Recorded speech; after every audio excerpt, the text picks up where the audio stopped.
Namaste. So we want to thank all of you for coming. And a couple of people mentioned what is this Global Hindu Heritage Foundation and why these people are sending so many emails and what is their mission and what they have been doing and all that. So I thought I'll just take about maximum 2 minutes and tell you what this Global Hindu Heritage Foundation is all about. We started this Global Hindu Heritage Foundation in 2006. I retired in 2006 and I went to India, and then I came to know what is happening to our temples and how many thousands of acres of lands have been sold, how much money was looted, how much jewelry was taken out from all the temples, how many thousands of acres were allowed to be encroached by the politicians so that way they can take advantage of it. So the list goes on and on. So we have the flyers which I will distribute before you leave. So basically, and not only that one, Hindu temple money is being given to pilgrimages for Muslims and the Christians. And it was 2006. So when I heard that and when I read that news, there was something called GO 29. That was the one they issued when I was in India. When I saw that GO 29 giving money for the Christians to go to Jerusalem, somehow my blood boiled. I said, this is unreal. So that is how we started. We have then a lot of other people also joined. And since that time, we went to High Court 26 times. We got stay orders for all these 26 items, basically stopping the lands distribution and whatnot. And as recent as just about 1.5 months ago, so we went to High Court and we were able to stop the distribution of housing plots to the TTD employees.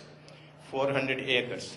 Some gentleman by the name Annamacharya, around 1570, he gave 400 acres to TTD.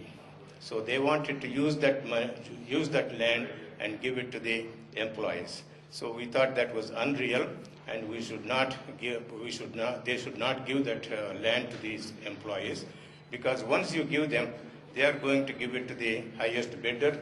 So that means over a period of time, they may become Muslim colonies or Christian colonies in front of the Balaji temple.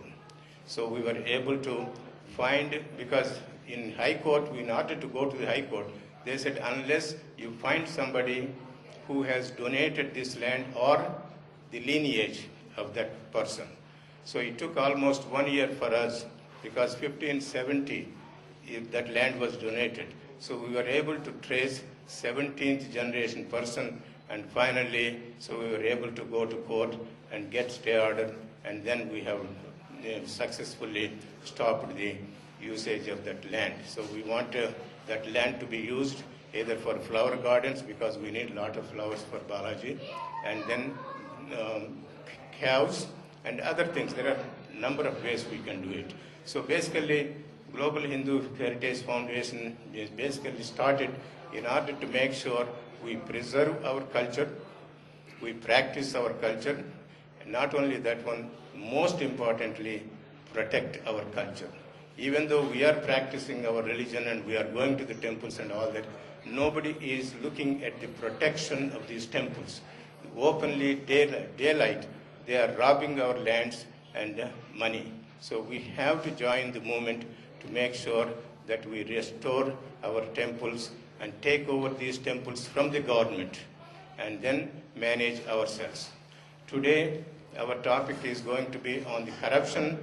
Last year, so Dosa Party and a number of people have worked on the electronic voting machines and how they have manipulated. So we invited Hari Prasad, who was the one who was able to prove the tamperability of the EVM machines.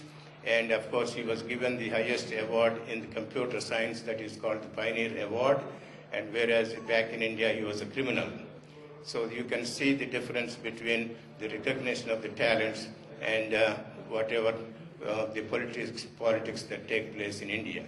So today we are talking about the corruption. The extent of corruption is mind-boggling. I mean, and many people say zero has no value. You will see how many zeros there are going to be in terms of the corruption, and it is mind-boggling.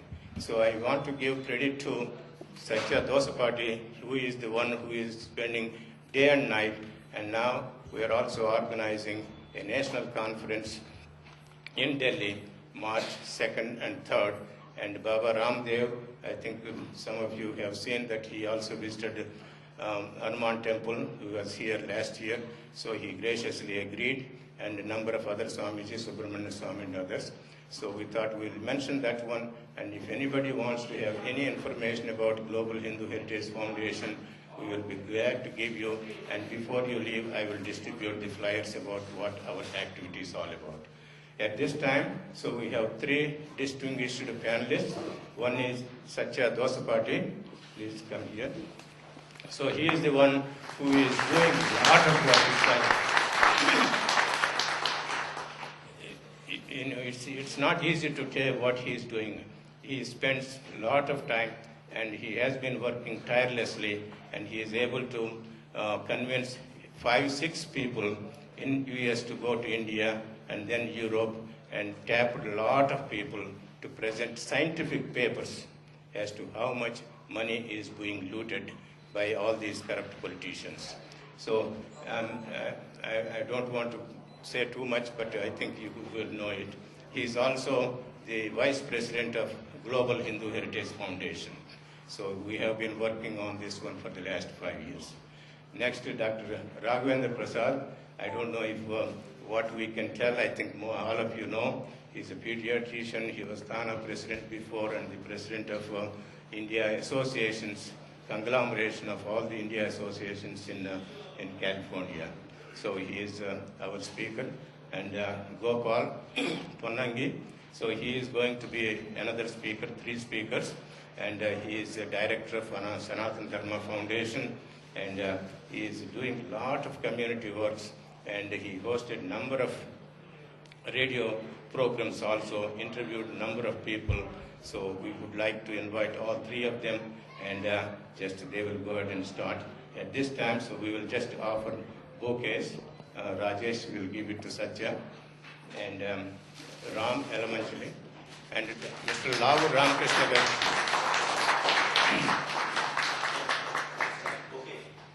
Yeah. Center. Yeah. Can you move this?